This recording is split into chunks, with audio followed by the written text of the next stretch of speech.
Audio Jungle.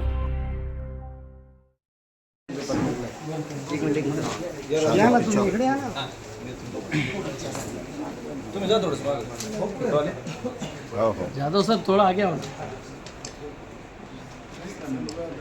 अरे अध्यक्ष लावून घ्या.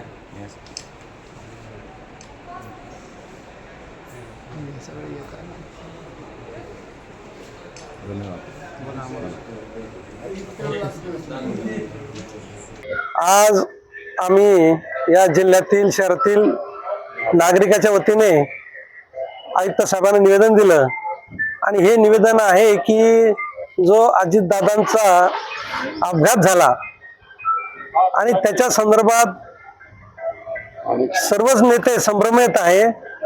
त्याच्यात कुठलाही नागरिक या महाराष्ट्रातले नागरिक संभ्रमात आहेत आणि नागरिकाच्या मनामध्ये खंत की आजपर्यंत याचा काहीच कळला मार्ग नाही आहे.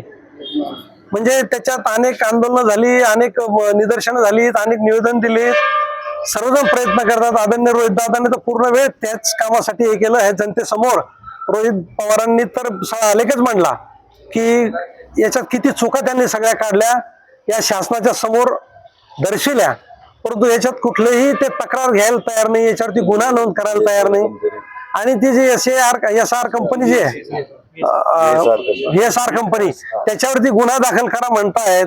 त्या कंपनीच्या सगळ्या चुका 100% चुका आहेत, परंतु त्याच्यावरही गुन्हा दाखल तयार करायला कोणीच नाहीये.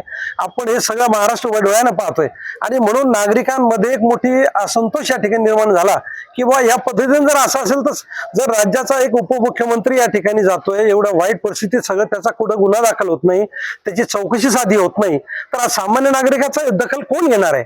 याच्यामुळे नागरिक तसं झालेत. आणि मला असं वाटतं की जर लवकर जर समोर जनतेच्या समोर आलं नाही तर निश्चितपणे याच्यामध्ये फार मोठं जन आंदोलन. मुख्यमंत्र्यांनी सांगितलं की आम्ही CID चौकशी करायला तयार आहेत, पुरावे असतील तर द्यावे.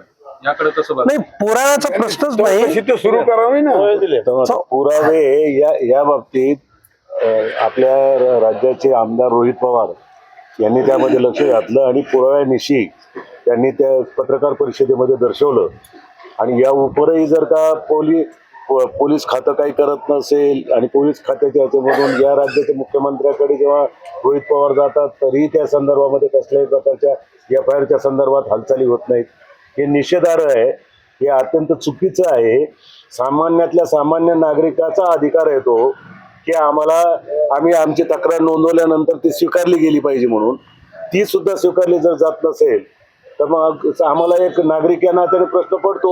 एक आमदार माजी मुख्यमंत्र्यांच्या बाबतीत तक्रार नोंदवायला जातं, त्यांचा FIR घेतल्या जात नाही, ही लाजिरवाणी गोष्ट नाही. लाजिरवाणी गोष्ट आहे, म्हणून तर आज रस्त्यावर आहोत ना आम्ही, म्हणून तर आज इकडे आलोत ना. शर्मेची बाब आहे, निंदनीय बाब आहे, निषेधार्ह आहे. हेच तर आमचं म्हणणं आहे ना की ते व्हावं म्हणून त्या बाबतीत. आपलं पुढचं पाऊल काय असणार आहे? पाहू, या संदर्भामध्ये लवकरात लवकर काही झालं तर ठीक आहे, नाही तर काहीतरी आम्हाला नागरिक उठाव करावा लागेल, आंदोलन करावं लागतील, आम्हाला रस्त्यावर यावं लागेल. त्यांचे PA सुद्धा नाही होते याबाबत काय PA दादांचे PA सुद्धा त्यांच्या सोबत नाही होते त्या दिवशी.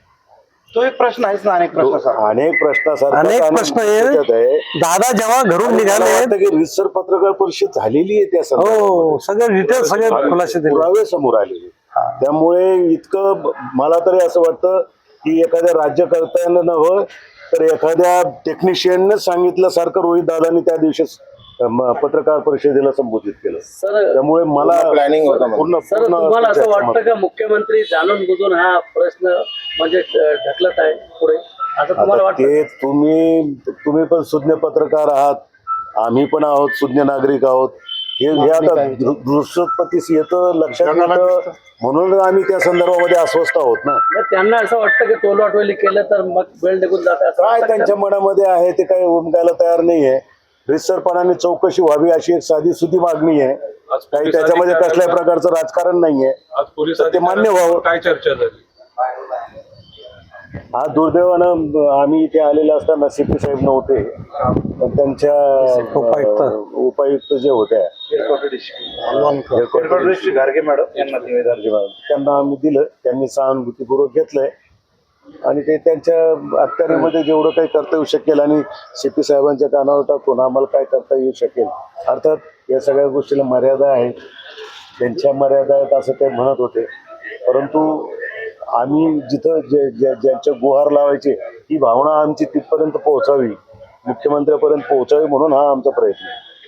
ठीक आहे, धन्यवाद. सर्वसामान्य नागरिकांच्या वतीने आम्ही जो निवेदन देण्यासाठी या ठिकाणी आलो, या ठिकाणी या महाराष्ट्राचा नेता ज्याचा कशा पद्धतीनं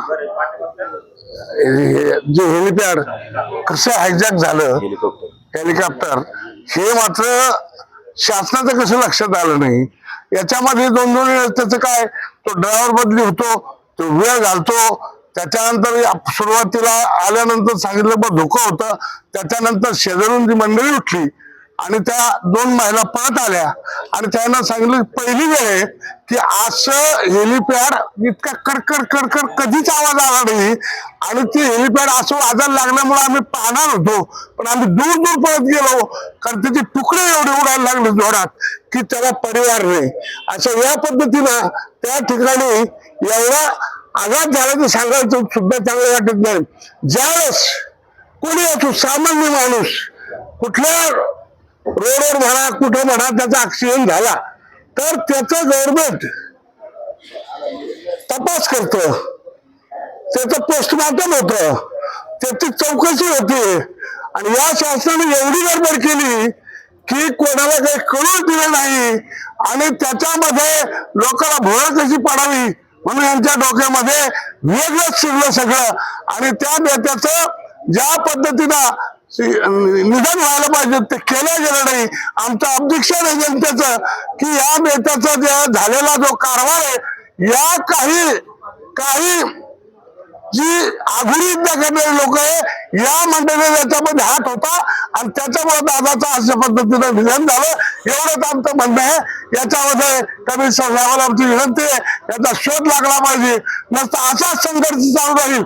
अजून नुसतं निवेदनच चालू आहे, याच्यानंतर काय चालेल त्याचा विचार शासनाने करावा एवढीच विनंती करतो आणि या ठिकाणी थांबतो. मुख्य मुद्दा काय आहे की रोहित पवार एक आमदार, सर्वसामान्य आमदार ह्या लढ्यासाठी लढताय आणि साधी एका मोटरसायकलीचा ऍक्सिडेंट झाला तर आपण FIR दाखल करणारे रोज कित्येक उदाहरण पाहतोय की त्यात FIR दाखल होतोय. आणि एवढी मोठी घटना होऊन FIR दाखल न करून घेण्याचं कारण काय? एकमेव केंद्रीय उड्डयन मंत्र्यावर ॲलिगेशन केलंय आमदार रोहित दादा पवारांनी, बाकी कोणत्या पक्षावर केलं नाही, कोणत्या नेत्यावर केलं नाही, कोणाचं नाव आतापर्यंत घेतलं नाही. तरीही त्यांची जी मागणी FIR दाखल करणे किंवा चौकशीची मागणी, याला BJPचे प्रवक्ते उत्तर का देतात, ते समोर का येतात? हा सुद्धा एक संशयाचा भाग आहे की कोणत्या पक्षावर आमदार रोहितदादा पवारांनी ऑब्जेक्शन घेतलं नाही, कोणाचं नाव घेतलं नाही, एक नागरी उड्डयन मंत्री सोडून, केंद्रीय मंत्री सोडून.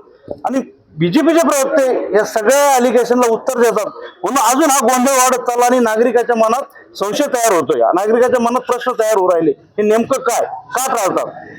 म्हणून नागरिक यांना सोडणार नाही, महाराष्ट्र यांना सोडणार नाही जर माननीय अजितदादा पवार साहेबांना न्याय भेटला नाही तर.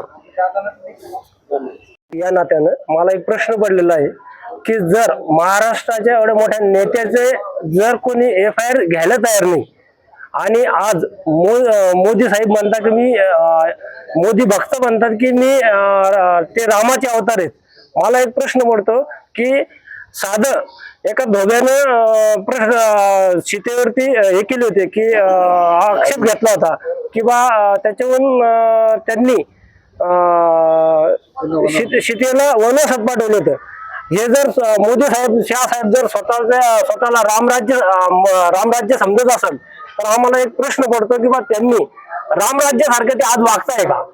त्यांनी जर जनतेचे प्रश्न ते समजून घेत आहे का? जनतेला काय पाहिजे हे त्यांना कोणी ऐकून घेत आहे का?